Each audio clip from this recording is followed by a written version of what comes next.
क्या आपको फोटोशॉप का बेसिक भी नहीं मालूम? आपने आज से पहले कभी फोटोशॉप ओपन ही नहीं किया, या फिर आप काफी सालों से फोटोशॉप यूज कर रहे हो और आपको फोटोशॉप के अंदर कुछ नया सीखना है, तो ये क्लास आपके लिए है। आज की इस क्लास में मैं काफी सारी चीजें कवर करने वाला हूँ। कैसे आपको परफेक्ट तरीके से फोटो को सेव करना है, क्या फोटोशॉप की सेटिंग्स रखना है, शॉर्टकट्स बताने वाला हूँ फोटोशॉप के। तो ध्यान से देखिए इस क्लास को। दोस्तों मेरा नाम है जय, मैं पिछले 8 साल से इस इंडस्ट्री में वर्क कर रहा हूँ। अब तक 20,000 से भी ज्यादा लोगों को फोटो एडिटिंग सिखा चुका हूँ। तो चलिए वीडियो को स्टार्ट करते हैं। तो यहाँ पे हम फोटोशॉप के ऊपर आ चुके हैं। तो आप जब फर्स्ट टाइम फोटोशॉप के ऊपर आओगे तो कुछ इस तरीके से इंटरफेस दिखाई देगा फोटोशॉप का।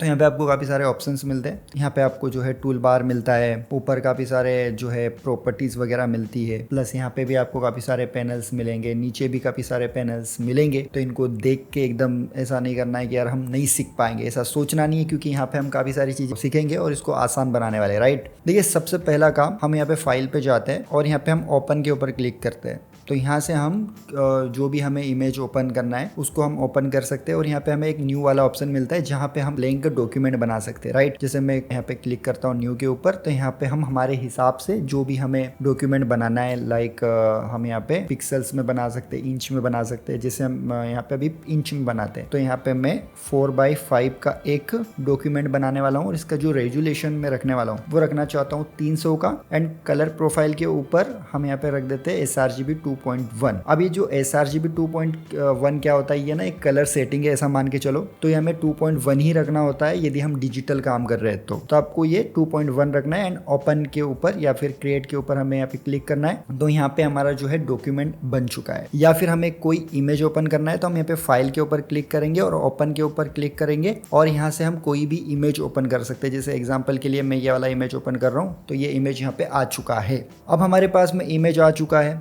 अब सबसे पहला काम, यदि हमें इसका जो कैनवास एरिया है इसका बैकग्राउंड चेंज करना है, जैसे अभी ग्रे कलर का रहा है, राइट। तो आप यहाँ पे राइट क्लिक करोगे और यहाँ पे आपको काफी सारे ऑप्शंस मिलेंगे, लाइक जैसे ब्लैक, ग्रे, ये मीडियम ग्रे, लाइट ग्रे, या फिर कस्टम के ऊपर आप जब क्लिक करोगे यहाँ से आप कोई भी जो भी आपने कस्टम में बैकग्राउंड सेट किया है वो यहाँ पे आएगा। अब आप चाहते हो कि यहाँ पे ना मुझे येलो कलर चाहिए या फिर रेड चाहिए, ब्लू चाहिए, तो आपको सिंपल सिलेक्ट कस्टम कलर के ऊपर क्लिक करना है। अब यहाँ पे आपको जो भी कलर ऐड करना है, जैसे एग्जांपल के लिए हम स्काई ब्लू करते हैं या फिर ग्रीन करते हैं या ऑरेंज करते हैं। जैसे मैंने ऑरेंज किया एंड क्लिक ओके, तो यहाँ पे वो ऑरेंज कलर फिल हो जाएगा, ओके। बट मेरे हिसाब से आपको ब्लैक रखना है या फिर वाइट कलर रखना है, जिससे कि आपका ना जो भी काम कर रहे हो वो आपको काफ़ी अच्छे तरीके से दिखाई देगा। तो अभी के लिए हम यहाँ पे ब्लैक कलर ले लेंगे। अब इसके बाद में हमें क्या करना है, यहाँ पे जितने भी पैनल्स है वो सारे हमारे काम के नहीं है, तो उन्हें हमें डिलीट करना है, राइट। कैसे करेंगे डिलीट? सिंपल है, हमें इस वर्क स्पेस को अपना वर्क स्पेस बनाना है, क्योंकि ये हमारे काम का नहीं है इस तरीके का जो वर्क स्पेस है, ओके। अब ये वर्क स्पेस मतलब ये जितना भी यहाँ पे आपको पैनल्स वगैरह दिखाई दे रहा है, इन सभी को जो है मिक्स करके हम बोलते हैं वर्क स्पेस। कैसे ठीक करना है या फिर कैसे हमें हमारे हिसाब से इसको सेट करना है, देखिए सबसे पहला काम, कलर के ऊपर हमें क्लिक करना है, इसको लेके आएंगे यहाँ पे कैनवास एरिया पे। अब जितने भी यहाँ पे आपको पैनल्स दिखाई दे रहे हैं उनको सभी को यहाँ पे लेके आ जाना है कैनवास एरिया के ऊपर, जैसे लाइब्रेरीज, प्रॉपर्टीज, राइट। यहाँ पे हम इसको भी लेके आते हैं, यहाँ पे इसको भी लेके आते हैं। तो यहाँ पे हमने सारे पैनल्स को लेके आ गए। अब सभी को हमें यहाँ पे कट करना है, यानी डिलीट कर देना है इनको यहाँ से। तो इस तरीके से हमें कट करना होता है, कुछ ऐसे ऐसे ऐसे ऐसे एंड ऐसे। तो सारे पैनल्स को मैंने यहाँ से कट कर दिया। अभी ओनली यहाँ पे लेयर वाला पैनल है। यदि आपको कोई और पैनल चाहिए तो आपको सिंपल विंडो के ऊपर जाना है। जैसे अभी एग्जांपल के लिए हमें एक्शंस चाहिए, राइट। तो हम यहाँ पे विंडो पे जाएंगे और यहाँ पे एक्शंस के ऊपर क्लिक करेंगे तो वो पैनल यहाँ पे आ जाएगा और इसको हम यहाँ पे सेट कर सकते हैं। बट अभी के लिए हम इसको भी यहाँ पे डिलीट करेंगे। अब जब नए होंगे ना तो आपको ये सारे पैनल्स अभी नहीं चाहिए। जब आप थोड़ा सा एडवांस काम करोगे तब इन पैनल्स की आपको नीड लगेगी, ओके। तो अभी ओनली लेयर्स के ऊपर आपको काम करना है, जिससे कि आप थोड़ा बहुत सीखो तो सही फोटोशॉप को, राइट। अच्छा काम करना तो सीखो। तो ये पैनल में आपका काम होने वाला है। अब यहाँ पे हम इसको भी हटा देते हैं, इसको भी हटा देते हैं और अभी हमारा ओनली लेयर्स यहाँ पे जो है सिलेक्ट किया हुआ है। अब यहाँ पे भी हमें कुछ काम करने हैं। सबसे पहले हमें यहाँ पे कंट्रोल जे करना है, इसके ऊपर क्लिक करना है और कंट्रोल जे करना है। अब यहाँ पे लेयर 1 आ गया है। अब यदि इस लेयर 1 का नाम चेंज करना चाहते हो, जस्ट यहाँ पे डबल क्लिक करना है और यहाँ से आप जो भी नाम यहाँ पे डालना चाहते हो वो नाम यहाँ पे आप डाल सकते हो। ओके, अब यहाँ पे ना ये सारे आपके लेयर्स होते हैं और यहाँ पे ये सारे आपके टूल्स होते हैं। अब यहाँ पे आपको काफ़ी सारे टूल्स मिलेंगे, जैसे मूव टूल मिलता है, इसके नीचे जाओगे फिर कुछ नया टूल मिलेगा, फिर इसके नीचे जाओगे कुछ नया टूल मिलेगा। अब यहाँ से आप सिलेक्शंस बना सकते हो, ओके, रेक्टेंगल बना सकते हो, और भी यहाँ पे आपको काफ़ी सारे टूल्स मिल जाते हैं इसके अंदर। अब यहाँ पे आपको मिलता है लासो टूल, उसके नीचे फिर काफ़ी सारे टूल्स, फिर यहाँ पे आपको मिलता है ऑब्जेक्ट सिलेक्शन टूल, उसके नीचे और फिर काफ़ी सारे टूल्स। तो ये सारे उसके सब टूल्स है। ओके, जैसे object selection tool, quick selection tool, and यहाँ पे मैजिक वाला मिलता है हमें। अब यहाँ पे अभी के लिए हम यहाँ पे ऑब्जेक्ट सिलेक्शन टूल के ऊपर ही क्लिक करते हैं। फिर यहाँ पे हमें एक क्रॉप टूल मिलता है। अब क्रॉप टूल से आप सिंपल क्रॉप वगैरह कर सकते हो, आपको इमेज को या जो भी डॉक्यूमेंट को क्रॉप करना है कुछ ऐसे। यहाँ पे आप राइट क्लिक करोगे तो यहाँ पे आपको ना पहले से काफ़ी सारे प्रीसेट्स बना के रखे हुए हैं फ़ोटोशॉप की तरफ से, जैसे 4x5 का या 5x7 का या 2x3 का या फिर 16x9 का, राइट। तो अभी के लिए हम इसको ओरिजिनल रेशियो के ऊपर ही रखते हैं और यहाँ पे हम चले जाते हैं मूव टूल के ऊपर। अब ये सारे जो टूल्स है इसमें से हमारे पास में, मतलब जितने भी टूल्स होते हैं इसमें से हमारे कुछ ही टूल्स होते हैं जिनको हम यूज़ करते हैं। बाकी जो टूल्स होते हैं ना ये हमारे जो है काम के नहीं होते। जैसे यहाँ पे हैंड टूल इतना काम में नहीं आने वाला आपके। ओके, अब यहाँ पे पेन टूल में जाओगे तो यहाँ पे आपको जैसे फ्री फॉर्म टूल मिलता है, ये हमारे काम में नहीं आता है। कर्वेचर टूल ये हल्का फुल्का कभी काम में आएगा नहीं आएगा। इसके अलावा भी यहाँ पे ग्रेडियंट के अंदर भी आपको पेंट वाला मिलता है। बकेट टूल ये भी हमारे काम में नहीं आता है, ये ग्रेडियंट वाला हमारे काम में आता है। तो ये सारे टूल्स होते हैं, इनमें से हमें ऐसे सभी को नहीं सीखना है, राइट। हम डे बाय डे उनको सीख लेंगे। यदि मैं को आप चाहते हो कि ये सारे टूल्स हमें सिखाओ तो आप नीचे कमेंट कर सकते हो, इसके लिए भी अपन एक क्लास बना लेंगे, राइट। तो अभी के लिए हम यहाँ पे मूव टूल के ऊपर क्लिक करेंगे, राइट, मूव टूल के ऊपर। अब मूव टूल क्या होता है, मूव टूल का काम बताता हूँ। अब जब मूव टूल लेते हो तो आप यहाँ पे जैसे मैं लेयर 1 के ऊपर आया तो यहाँ पे आप इसको कहीं पर भी मूव कर सकते हो इस लेयर को, तो इसलिए हम मूव टूल को यूज़ करते हैं। तो अभी के लिए मैंने मूव टूल पे ही क्लिक किया हुआ है, तो यहाँ से आप किसी भी लेयर को कहीं पर भी मूव कर पाओगे इस तरीके से।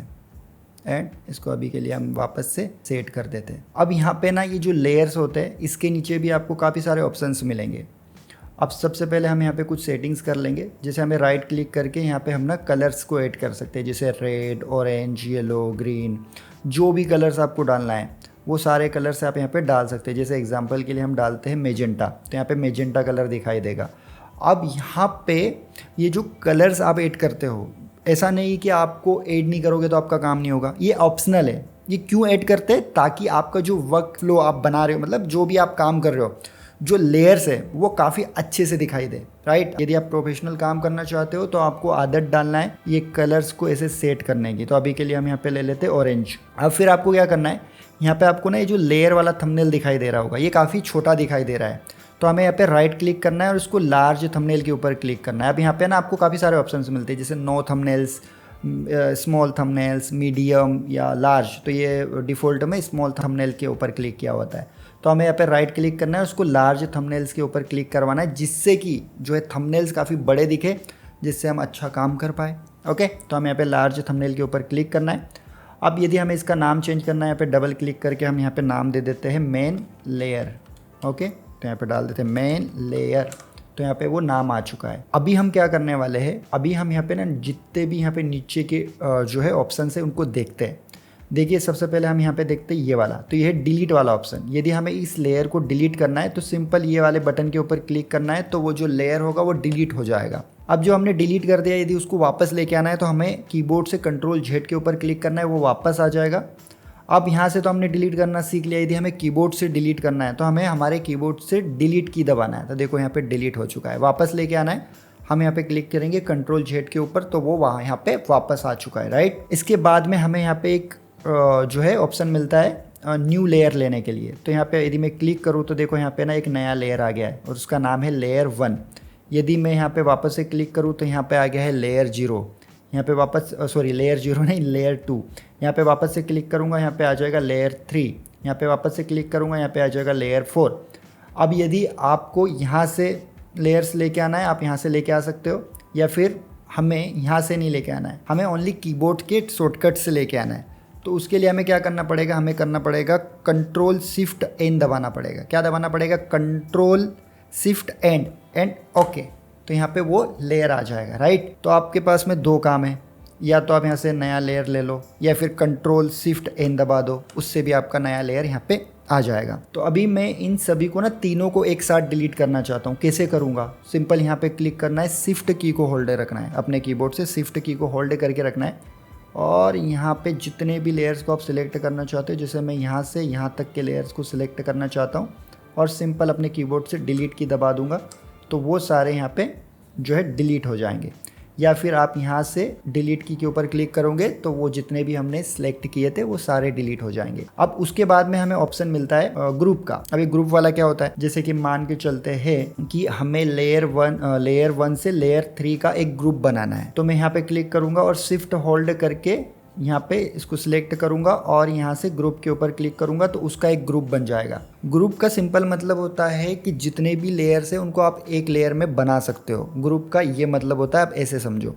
तो हमने यहाँ पे बना दिया है ग्रुप 1। यदि आप इस ग्रुप का नाम चेंज करना चाहते हो, आप यहाँ पे डबल क्लिक करो, इसका आप नाम चेंज कर सकते हो। जैसे मैं यहाँ पे नाम चेंज कर देता हूँ, JK स्टूडियोज डाल देता हूँ, ओके। और यहाँ पे राइट क्लिक करके आप इसका भी कलर चेंज कर सकते हो। अब इस ग्रुप को हमें डिलीट करना है, तो जस्ट डिलीट की के ऊपर क्लिक करेंगे और यहाँ से आपको डिलीट कर देना है, तो ये हमारा ग्रुप डिलीट हो गया है, राइट। अब हम यदि हमारे कीबोर्ड से ग्रुप बनाना चाहते हैं तो कैसे बनाएंगे, तो सबसे पहले हम यहाँ पे 3-4 नए लेयर्स ले लेते हैं, ओके। अब यहाँ पे मैंने क्लिक किया शिफ्ट होल्ड करके और यहाँ पे मैं लेयर 1 के ऊपर क्लिक करूँगा। लेयर 4 से लेयर 1 का एक मेरे को ग्रुप बनाना है। अभी हमें कीबोर्ड से करना है कंट्रोल G, तो देखो यहाँ पे वो ना ग्रुप बन गया है। अब हमने ग्रुप तो बना लिया, तो इस ग्रुप को डिलीट करना है, बाकी सारे लेयर्स जो है वापस आ जाने चाहिए और एक ग्रुप हट जाना चाहिए। तो कैसे ग्रुप को हटा सकते हैं, तो उसके लिए हमें क्या करना पड़ता है, कंट्रोल शिफ्ट G दबाना है। तो वो ग्रुप सबसे पहले हमने बनाया था कैसे, कंट्रोल G से, और ग्रुप को वापस से हटाना है तो हमें कंट्रोल शिफ्ट G दबाना है, तो वो ग्रुप हट जाएगा और हमारी लेयर्स वापस से आ गई है। तो आप ये भी कर सकते हो। तो यहाँ पे हमारे जो है लेयर्स आ चुकी है, ओके, वापस से। अब यहाँ पे हम एक काम करते हैं, यहाँ पे इसको डिलीट कर देते हैं, तो यहाँ पे डिलीट हो गया। अब उसके साइड में आपको मिलता है एडजस्टमेंट लेयर। तो यहाँ पे आप क्या कर सकते हो, जैसे मेरे को कोई लाइट बढ़ाना है तो यहाँ से आप कर्व ले सकते हो। ये जो पैनल से ये लाइट के लिए होता है, नीचे वाले कलर्स के लिए होते हैं, राइट। तो अभी के लिए जैसे मैं कर्व ले लूँ तो यहाँ पे कर्व का जो है यहाँ पे लेयर आ गया है। तो जैसे मेरे को लाइट बढ़ाना है या घटाना है, मैं यहाँ से बड़ा घटा सकता हूँ। खैर अभी के लिए इन सभी को हम कभी बाद में सीखेंगे, अभी मैं जस्ट यहाँ पे ये ऑप्शन सिखा रहा हूँ। तो यहाँ से आप एडजस्ट करने के लिए लेयर्स ले सकते हो, ओके। तो इसको बोलते हैं एडजस्टमेंट लेयर। और यहाँ पे मैं इसको डिलीट करके इसको डिलीट कर देता हूँ। अब उसके साइड में मिलता है आप मास्किंग वाला बटन। तो जैसे आप मास्किंग के ऊपर क्लिक करोगे तो आप यहाँ पे देखोगे 2 थंबनेल बन गए हैं। ये जो थंबनेल है ये है आपका लेयर मास्किंग का थंबनेल, और ये जो थंबनेल है ये ओनली लेयर का थंबनेल है जो डिफ़ॉल्ट में होता है। तो जैसे हमने मास्किंग के ऊपर क्लिक किया था तो यहाँ पे वो जो है लेयर मास्किंग वाला थंबनेल भी आ गया है। तो जब आप मास्किंग यूज़ करोगे तो आपको इस थंबनेल के ऊपर क्लिक करना है। मास्किंग क्या होता है, यदि आपको मास्किंग भी सीखना है तो कमेंट करो, इसके ऊपर भी अपन क्लास बना देंगे। अब मैं यहाँ पे एक काम करता हूँ, इसको ना यहाँ से मैं डिलीट कर देता हूँ। मास्किंग को यदि मेरे को डिलीट करना है तो यहाँ से मैं मास्किंग के ऊपर क्लिक करूँगा एंड डिलीट। तो देखो यहाँ पे मास्किंग का जो लेयर था वो डिलीट हो गया है। वापस से मेरे को लेके आना है तो जस्ट यहाँ पे मास्किंग के ऊपर क्लिक करना है, तो देखो मास्किंग का यहाँ पे लेयर आ चुका है। अभी के लिए इसको मैं यदि कीबोर्ड से भी डिलीट की को दबाऊंगा तो ये डिलीट हो जाएगा, देख सकते हो डिलीट हो गया, राइट। अब हम आगे बढ़ते हैं। हमारे पास में एक FX का ऑप्शन मिलता है। FX का मतलब सिंपल हो गया लेयर स्टाइल। यदि आप FX के ऊपर क्लिक करोगे और यहाँ पे ब्लेंडिंग ऑप्शंस के ऊपर जाओगे तो यहाँ पे आप इफ़ेक्ट लगा सकते हो, जैसे स्ट्रोक लगा सकते हो, यहाँ पे आप ड्रॉप शेडोज दे सकते हो, कलर ओवरले मिलता है हमें, और यहाँ पे हमें टेक्सचर से मिलते हैं, काफ़ी सारे ऑप्शंस मिलते हैं। तो लेयर स्टाइल भी एक अलग सब्जेक्ट हो गया है, इसको अभी के लिए मैं यहाँ पे कैंसिल करूँगा। अब इसके साइड में आपको ना यहाँ पे एक ऑप्शन दिखाई दे रहा होगा जो अभी ऑफ है, इसको एक्टिव कैसे करना है। अब ये जो ऑप्शन होता है इसको बोलते हैं लिंक वाला, कि आप लेयर्स को लिंक करवा सकते हो आपस में। कैसे, मैं इसको कंट्रोल J करता हूँ। अब इन दोनों को मैं शिफ्ट होल्ड करता हूँ और यहाँ पे मैंने इनको सिलेक्ट कर लिया है और यहाँ से मैं इसको जो है लिंक करवा दूंगा। अब देखो यहाँ पे दोनों लिंक हो गई है। अब मैं मेन लेयर को इधर मूव करूँगा तो आप देखना कि वो जो हमने जो कॉपी किया था अभी, जो लिंक किया हुआ है वो वाला लेयर भी मूव हो रहा है। तो लिंक करने से ये फ़ायदा मिलता है। खैर अभी के लिए मैं इन दोनों को शिफ्ट होल्ड करके यहाँ से हटा देता हूँ। अब हमें इस इमेज को यदि जूम करना है या फिर जूम आउट या जूम इन करना है तो हम वो कैसे कर सकते हैं। देखिए इसके लिए हम 2-3 चीज़ों से हम इसको कर सकते हैं। सबसे पहला ये, हमें ऑल्ट की को होल्ड करना है और यहाँ से हम स्क्रॉल जो की होता है माउस के ऊपर, ये वाला, ओके, स्क्रॉल वाला, इससे आप यदि इसको स्क्रॉल की को आगे पीछे करते हो तो आप इससे भी जूम कर सकते हो। जैसे मेरे को यहाँ पे इसके लिप्स के ऊपर जूम करना है तो माउस को यहाँ पे लेके आया लिप्स के ऊपर एंड यहाँ से ये जूम हो गया है, ओके। यदि इसको मैं नोज़ के ऊपर जूम करना चाहता हूँ या फिर यहाँ पे जूम करना चाहता हूँ पीछे फ्लावर्स है, तो यहाँ पे मैंने क्लिक किया, मतलब क्लिक करने से माउस को लेके आया एंड यहाँ पे मैं जूम करूँगा तो वो उस एरिया के ऊपर जूम हो जाएगा। यदि मेरे को जूम आउट करना है तो बस वही स्क्रॉल की को थोड़ा सा रिवर्स करेंगे और यहाँ पे वो जूम आउट भी हो जाता है। यदि मेरे को अपने कीबोर्ड से करना है तो मेरे को क्या करना है, कंट्रोल प्लस के ऊपर क्लिक करना है और आप इससे भी जूम कर सकते हो एंड कंट्रोल माइनस से वापस से जूम आउट हो जाएगा। कंट्रोल प्लस से जूम होगा एंड कंट्रोल माइनस से जूम आउट होता है, ओके। यदि मैं कीबोर्ड से कंट्रोल 0 दबा दूं तो हमारा जो है कैनवास फिट हो जाता है यहाँ पे। तो इस तरीके से आप कंट्रोल 0 से आप जो है कैनवास को फिट कर सकते हो। अब इसके बाद में अभी हमें इस इमेज को सेव करना है, तो कैसे करेंगे, जस्ट फाइल के ऊपर क्लिक करेंगे और यहाँ पे आपको ऑप्शन मिलता है सेव कॉपी। आप इसके ऊपर क्लिक करना है आपको और यहाँ पे आपको जेपीजी सिलेक्ट करना है। यदि यहाँ पे आपका पीएचडी आ रहा है तो जस्ट जेपीजी के ऊपर क्लिक करना है और यहाँ से आपको सेव के ऊपर क्लिक करना है तो आपका जो है जेपीजी यहाँ पे सेव हो जाएगा। अब यहाँ पे आपको ऑप्शंस पूछेगा जेपीजी के कि आप कितनी इसकी क्वालिटी रखना चाहते हो, तो हमेशा आपको इसको 12 की क्वालिटी रखना है, यानी मैक्सिमम के ऊपर क्लिक करना है और यहाँ पे आपको ओके के ऊपर क्लिक करना है। अभी यहाँ पे आप देखोगे नीचे यहाँ पे आ रहा था, मतलब आपका फ़ोटो जहाँ पे भी आपने लोकेशन दिया था वहाँ पे वो सेव हो चुका है, राइट। तो इस तरीके से आपको इमेज को सेव करना है। अब हम आगे बढ़ते हैं। अब यहाँ पे भी आपको काफ़ी सारे ऑप्शंस मिलते हैं। अब जैसे मैंने यहाँ पे ना मूव टूल लिया तो यहाँ पे उसके ऑप्शंस आ गए उसको कंट्रोल करने के लिए। लेकिन अभी मान के चलते हैं यहाँ से ना हम ले लेते हैं ब्रश, तो आप देखो ब्रश के ना कंट्रोल करने के ऑप्शंस आ जाएंगे। जैसे आप उसका साइज़ यहाँ से कम ज़्यादा कर सकते हो, हार्डनेस कम ज़्यादा कर सकते हो, यहाँ से उसके ब्लेंडिंग ऑप्शंस चेंज कर सकते हो, फिर ऑपिसिटी, फ्लो एंड काफ़ी सारे और भी ऑप्शन। खैर अभी के लिए मूव टूल के ऊपर क्लिक करेंगे। अब यहाँ पे आप जब जाओगे ना लेयर्स के ऊपर तो यहाँ पे भी आपको ब्लेंडिंग ऑप्शंस दिखाई देंगे। देखिए ब्लेंडिंग ऑप्शंस का सिंपल मतलब होता है कि आप 2 लेयर्स को आपस में ब्लेंड कर सकते हो। तो जैसे यहाँ पे आपको डार्क मिल रहा है, मल्टीप्लाई, तो यहाँ पे ब्लेंडिंग ऑप्शंस भी काफ़ी सारे हैं। यदि आप चाहते हो ब्लेंडिंग ऑप्शंस के ऊपर भी वीडियो बनाए, आप नीचे कमेंट करो, बना देंगे। तो अभी के लिए मैं यहाँ पे नॉर्मल रखूँगा ब्लेंडिंग ऑप्शन। इसके बाद में आपको ऑपिसिटी मिलता है। यहाँ से आप उसका यदि लेयर का ऑपिसिटी कम ज़्यादा करना चाहते हो तो यहाँ से आप उसका ऑपिसिटी के ऊपर कम ज़्यादा कर सकते हो। जब भी यहाँ पे कुछ दिखाई नहीं दे रहा है क्योंकि नीचे तीनों जो है लेयर सेम है, तो अपन एक काम करते हैं, यहाँ से ना नीचे की 2 लेयर्स को ऑफ़ कर देते हैं। तो यदि आपको ऑफ़ करना है तो आप ऐसे ऑफ़ करोगे। अब यहाँ पे ना कुछ भी आइटम नहीं है पीछे की तरफ, तो पूरा ब्लैंक आ रहा है। अभी मैं मेन लेयर कॉपी को यदि इसका ऑपिसिटी कम करूँगा तो आप देखो यहाँ पे ना पूरा फेड हो जाएगा वो इस तरीके से। तो आप यहाँ से इसका ऑपिसिटी भी कंट्रोल कर सकते हो, राइट। यहाँ पे फील भी आप कम कर सकते हो। जो फील वाला ऑप्शन होता है ये इफ़ेक्ट के लिए यूज़ होता है। अभी के लिए यहाँ पे अपन ने इसको जो है वापस से 100 का वैल्यू कर दिया है और इसको मैं यहाँ पे वापस से सेंटर करवा देता हूँ कुछ ऐसे। तो यहाँ पे ये वापस से सेंटर हो गया है अपना लेयर। इस तरीके से हमें काम करना है। अभी यहाँ पे ना आपको यहाँ पे लॉक वाले ऑप्शन में भी काफ़ी सारे लॉक के ऑप्शंस मिलते हैं, प्लस यहाँ पे भी आप ऊपर आओगे ना तो यहाँ पे भी काफ़ी सारे ऑप्शंस मिलते हैं। तो अभी हम इनको भी सीख लेते हैं। चलिए, तो इन ऑप्शंस को सीखने के लिए हमारे पास में एक पीएचडी होना चाहिए जिसमें हम अच्छे से सीख पाएँ। तो यहाँ पे मैंने एक पीएचडी ओपन कर लिया है। तो आप देख सकते हो यहाँ पे ना काफ़ी सारी जो है लेयर्स आ चुकी है।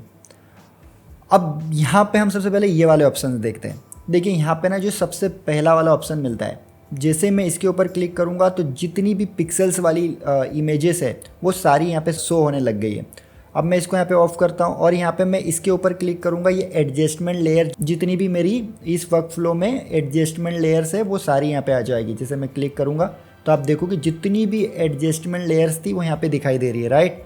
यदि मैं इसको ऑफ करूँ और यहाँ पे टाइप टूल के ऊपर क्लिक करूँ तो जो मैंने यहाँ पे टाइटल्स वगैरह लिखे होते तो वो यहाँ पे दिखाई देते, बट अभी कुछ नहीं है तो खाली। और यहाँ पे वापस से ऑफ करते हैं। इसके बाद में हमें जो ऑप्शन मिलता है ये मिलता है हमें जितने भी हमने जो है शेप्स बनाए होंगे, जो है यहाँ से बनते हैं शेप्स यहाँ से, तो वो यहाँ पे दिखाई देते। बट अभी हमारे पास में कोई शेप हमने नहीं बनाया हुआ है तो यहाँ पे वो नहीं दिखाई दे रहा है। इसके बाद में जो ऑप्शन मिलता है वो मिलता है स्मार्ट ऑब्जेक्ट का। यदि आपने कोई लेयर को स्मार्ट ऑब्जेक्ट में कन्वर्ट करके रखा है तो वो यहाँ पे शो हो जाएगी। तो अभी हमने जो है हमारे लेयर्स में ओनली 2 लेयर्स है जो स्मार्ट ऑब्जेक्ट में हमने कन्वर्ट करके रखी थी, बाकी सारी नॉर्मल है। और यहाँ पे मैं वापस से इसको ऑफ करूँगा। अब इसका यूज़ क्या होता है, देखिए आपको ना अपने जो भी वर्क फ्लो है उसमें आपको ये देखना है कि मेरे को ना टाइटल्स वाली ओनली लेयर्स को देखना है। तो आप यहाँ पे ना टाइटल्स यानी टाइप टूल के ऊपर क्लिक करोगे और वो लेयर्स को आप देख सकते हो। जैसे कोई आप एल्बम बना रहे हो या कोई पोस्टर बना रहे हो तो उस केस में इसका यूज़ आने वाला है। बट अभी के लिए इसको ऑफ ही रखते हैं। अब आप यदि नए हो तो यहाँ पे आप ज़्यादा ध्यान मत दो, इसको स्किप करो। ओके, अब यहाँ पे जो नीचे लॉक वाला ऑप्शन दिखाई दे रहा है आपको, अब इसको कैसे यूज़ करना है। जैसे हमें ना इसको यूज़ करने के लिए सबसे पहले किसी लेयर के ऊपर क्लिक करना है। जैसे मान के चलते हैं हम यहाँ पे एक नया, या फिर इसको इसके ऊपर क्लिक करते हैं, इसको ना ऊपर लेके आते हैं, सबसे ऊपर में लेके आता हूँ। यहाँ पे मैं लेके आया। अभी मेरे को इस लेयर को लॉक करना है तो जस्ट लॉक के ऊपर क्लिक करूँगा। अब इसके ऊपर मैं कुछ नहीं कर सकता, जैसे मूव टूल से इसको इधर उधर भी करूँगा ना तो वो होगी नहीं, क्योंकि लॉक कर दिया है। मतलब उसको लेफ्ट या राइट भी मैं ड्रैग कर रहा हूँ वो हो नहीं रही है, क्योंकि मैंने लॉक लगा दिया है। राइट, इसको यहाँ से मैं ऑफ करता हूँ। अब इसके साइड में एक ऑप्शन मिलता है आर्टबोर्ड वाला, ये हमारे लिए उतना ज़्यादा अभी के लिए नहीं है यूज़ करने के लिए, तो इसको हम स्किप करेंगे। उसके साइड में आपको मिलता है मूव टूल वाला। अब देखो ये ध्यान से सीखना है, जैसे मैं मूव टूल के ऊपर क्लिक करूँगा, यानी ये मैंने अभी मूव टूल का लॉक लगा दिया है। अब इस इमेज को मैं ओनली मूव नहीं कर सकता कहीं पे। जैसे मैं यहाँ पे आता हूँ और इसको इधर उधर करूँगा या फिर लेफ्ट राइट ड्रैग करूँगा तो ये मूव नहीं हो रहा है। क्यों? क्योंकि हमने मूव पे एक लॉक लगा दिया है। बट मैं इसके ऊपर पेंट कर सकता हूँ। यदि मेरे को कोई पेंट करना है तो यहाँ पे मैं इस तरीके से पेंट कर पाऊँगा। मेरे को यदि कोई टाइटल्स लिखना है वो मैं लिख पाऊँगा, ओनली मैं मूव नहीं कर पाऊँगा इस इमेज को। यदि मैं इसके साइड वाला लॉक लगा दूँ, इसको हटाता हूँ और यहाँ पे ब्रश वाला आपको लॉक मिलता है, यदि ये लगा दूँ तो यहाँ पे मैं मूव कर पाऊँगा इसको। बट यहाँ पे मुझे कुछ पेंट करना है तो वो नहीं कर पाऊँगा, क्योंकि मैंने ब्रश को यहाँ पे लॉक लगा दिया है। ब्रश वाला इफेक्ट यहाँ पे नहीं चल सकता, इसीलिए मैंने वो लॉक लगाया हुआ है। तो यहाँ पे अभी मैं ब्रश से कुछ भी करूँगा पेंट तो वो यहाँ पे काम नहीं करेगा। अभी के लिए मैं इसको ऑफ करता हूँ। अब यहाँ पे जो आपको मिलता है ये ट्रांसपेरेंट लेयर के ऊपर आप लॉक लगा सकते हो। जिसे मैं यहाँ पे एक नया लेयर लेता हूँ और यहाँ पे मैंने ट्रांसपेरेंट लेयर के ऊपर लॉक लगाया। अब इसके ऊपर यदि मैं ब्रश चलाऊंगा तो वो यहाँ पे चलने वाला नहीं है। क्यों? क्योंकि हमने यहाँ पे लॉक लगा दिया है। अब मैं इस लेयर के ऊपर यदि ये लॉक लगाता हूँ ना फिर वो चलेगा, क्योंकि ये जो है यहाँ पे पूरा डेटा है इस लेयर के ऊपर। बट ये ट्रांसपेरेंट लेयर है और हमने ट्रांसपेरेंट लेयर के ऊपर लॉक लगाया है। तो अभी हम आगे चलते हैं। अब देखिए यहाँ पे ना आपको एक ऑप्शन मिलता है ऑटो सिलेक्ट का यहाँ पे। अब इसको ऑन ऑफ करके अपन देखते हैं कि ऑफ करने पे क्या होता है और ऑन करने पे क्या आता है। तो इसको मैं ऑन करता हूँ। अब इसको ऑन कर दिया है मैंने। अब इसको यदि हमें देखना है कि यहाँ पे मतलब क्या चेंजेस होते हैं, तो इसके लिए मैं एक काम करूँगा, यहाँ पे एक सिलेक्शन बनाऊँगा और कुछ शेप बनाने वाला हूँ। तो यहाँ से मैं लेता हूँ सॉलिड कलर और एक मैं शेप बना लेता हूँ ग्रीन कलर का। फिर मैं इसको ऑल्ट से कॉपी कर लेता हूँ यहाँ पे और यहाँ पे डबल क्लिक करके इसके ऊपर शेप बना देता हूँ रेड कलर का। राइट, तो यहाँ पे हमारे पास में 3 लेयर्स है। एक है रेड वाली, ये है रेड वाली, और एक है हमारे पास में ग्रीन वाली। और यहाँ पे मैं इसको भी ऑन कर देता हूँ और ये हमारा मेन लेयर है। राइट, तो ये है हमारा मेन लेयर। अभी हम चलते हैं रेड जो हमारी लेयर है उसके ऊपर मैंने क्लिक किया। अब यहाँ पे मैंने ऑटो सिलेक्ट को ऑन करके रखा है। राइट, अब यदि ग्रीन कलर की जो लेयर है इसको मेरे को कहीं पर भी मूव करना है, राइट, तो मैं जस्ट यहाँ पे आऊँगा और मैं अभी ना देखो मैं कहाँ पे हूँ, अभी मैं हूँ रेड कलर की लेयर के ऊपर। बट मेरे को ग्रीन कलर की लेयर को कहीं पर भी मूव करना है, तो जस्ट मैं यहाँ पे ग्रीन कलर की लेयर के ऊपर ऐसे क्लिक करूँगा और इसको कहीं पर भी मैं मूव कर सकता हूँ। आप देख सकते हो लाइक दिस, कहीं पर भी मैं मूव करके लेके जा सकता हूँ। अब मेरे को ना ये जो है मेन लेयर को यहाँ पे कहीं पर भी मूव करना है, तो जस्ट मेन लेयर के ऊपर क्लिक करूँगा। आप इसको कहीं पर भी मूव कर सकते हो। अब मेरे को यदि रेड कलर की लेयर को कहीं पे मूव करना है तो मैं इस तरीके से रेड कलर की लेयर को मूव कर सकता हूँ। राइट, अब मैं इसको ना यहाँ पे ऑफ करता हूँ। अब मेरे को क्या करना है कि मेरे को ना बैकग्राउंड वाली लेयर को कहीं पर भी लेके जाना है, जो मेन लेयर है हमारी ये वाली। तो अभी मेरे को क्या करना पड़ेगा, यहाँ पे ना मेन लेयर के ऊपर यहाँ पे लेयर पैनल में आके ये मेन लेयर के ऊपर सिलेक्ट करना पड़ेगा माउस से, और फिर मैं इसको कहीं पर भी मूव कर सकता हूँ। यदि मेरे को ग्रीन वाली जो लेयर है उसको कहीं पे मूव करना है तो मैं यहाँ पे ग्रीन कलर के ऊपर ना मेरे को यहाँ पे जो ग्रीन वाली लेयर है उसको सिलेक्ट करना पड़ेगा यहाँ से। बट ऑटो सिलेक्ट में क्या होता था, जस्ट आप माउस से उसको कहीं पर भी सिलेक्ट करके लेके जा सकते हो इस तरीके से। बट यहाँ पे जैसे ही इसको ऑफ रखोगे तो यहाँ पे आपको उसको सिलेक्ट करना पड़ेगा लेयर वाले पैनल में आके। तो आपको जैसा भी लगता है आप इसको ऑन ऑफ करके रख सकते हो। मैं इसको जो है हमेशा ऑफ ही करके रखता हूँ और यहाँ पे आपको लेयर सिलेक्ट करना है, यहाँ पे ग्रुप सिलेक्ट नहीं करना है, आपको यहाँ पे लेयर सिलेक्ट करके रखना है, राइट। तो इस तरीके से आपको काम करना है। अभी हम आगे चलते हैं। अभी मान के चलते हैं हमें कोई PhD सेव करना है, तो हम कैसे करेंगे और PhD क्या होता है, ठीक है। तो अपन एक काम करते हैं, इन दोनों को यहाँ पे डिलीट कर देता हूँ मैं, दोनों लेयर को। तो इसको भी डिलीट एंड इसको भी डिलीट। तो मैं यहाँ पे एक काम करता हूँ, यहाँ से ले लेता हूँ कलर लुकअप। अब ये जो कलर लुकअप होते हैं ये एकदम प्रीसेट जैसे चलते हैं और ये फोटोशॉप के डिफ़ॉल्ट है। तो यहाँ से मैं कोई भी ले लेता हूँ, जैसे मैंने ले लिया यहाँ से ये वाला ले लेते हैं, ठीक है, या फिर ये वाला ले लेते हैं, काफ़ी अच्छा है, ठीक है। फिर यहाँ से मैं कर्व का या फिर एक ब्राइटनेस और कंट्रास्ट का लेयर ले लेता हूँ और यहाँ से मैं कंट्रास्ट बढ़ा देता हूँ और ब्राइटनेस भी हल्की सी बढ़ा देता हूँ। मैंने इस तरीके से कुछ काम किया है। अब मैं इसको सेव करना चाहता हूँ, मैं कहीं पे बाहर जा रहा हूँ और इसको सेव करना चाहता हूँ, बाद में इसको आके मैं ओपन करना चाहता हूँ। तो जस्ट मैं फाइल पे जाऊँगा और यहाँ पे आऊँगा सेव कॉपी के ऊपर और यहाँ पे मैं क्लिक करूँगा PhD के ऊपर। देखो यहाँ पे दिखाई दे रहा होगा फोटोशॉप PhD सबसे ऊपर। तो आपको इसके ऊपर क्लिक करना है और यहाँ पे आप जो भी नाम देना चाहते हो, जैसे अपन यहाँ पे नाम दे देते हैं JK studios, okay, PhD and click save के ऊपर। तो यहाँ पे आपका PhD सेव हो चुका है। अब अपन इसको ना यहाँ से कट कर देते हैं। यहाँ पे क्लिक किया और इसको मैं नो के ऊपर क्लिक करके हटा दूंगा। अब हमें उसको ओपन करना है, तो हमें कहाँ पे जाना पड़ेगा, हमें जाना पड़ेगा फाइल और यहाँ पे ओपन, और यहाँ पे जहाँ पे भी आप जिस भी लोकेशन पे आपने उसको सेव किया था जस्ट वहाँ पे आपको ये PhD मिल जाएगा। इसके ऊपर मैं यदि डबल क्लिक करूँ या फिर मैं यहाँ पे क्लिक करके ओपन के ऊपर क्लिक करूँ तो आप देख सकते हो हमारे फोटोशॉप के अंदर ये ओपन हो गई है। तो PhD का ये फ़ायदा है। तो मैंने JPG सेव करना भी बता दिया था, प्लस आपको PhD सेव करना भी बता दिया है। अभी इस क्लास को ना अपन यहीं पे ख़त्म करते हैं क्योंकि काफ़ी बड़ा जो है क्लास बन गया है। अभी आपको कमेंट्स में बताना है कि आपको नेक्स्ट जो इसका एपिसोड नंबर 2 बनेगा उसमें आपको क्या क्या सीखना है। तो सारी चीज़ें बता देना है। जैसे लेयर मास्किंग सीखना है तो बता दो नीचे कि हमें लेयर मास्किंग सीखना है, या फिर आपको कुछ टूल बार में जितने भी टूल्स होते हैं वो सारे सीखने हैं। तो सब कुछ बताओ कॉमेंट्स में। और इस वीडियो पे कम से कम मेरे को 200 लाइक चाहिए। यदि 200 लाइक आए तो मैं नेक्स्ट इसका एपिसोड बनाऊंगा, ओके जी, क्योंकि काफ़ी ज़्यादा टाइम लगता है यार बनाने में। बाकी मिलते हैं फिर कभी किसी एक नई क्लास में। Thank you so much. और चैनल को सब्सक्राइब करना मत भूलना, वीडियो को लाइक करना मत भूलना, क्योंकि काफ़ी ज़्यादा मोटिवेशन आता है जब आप लाइक और चैनल को सब्सक्राइब करते हो। बाकी मिलते हैं नए वीडियो में।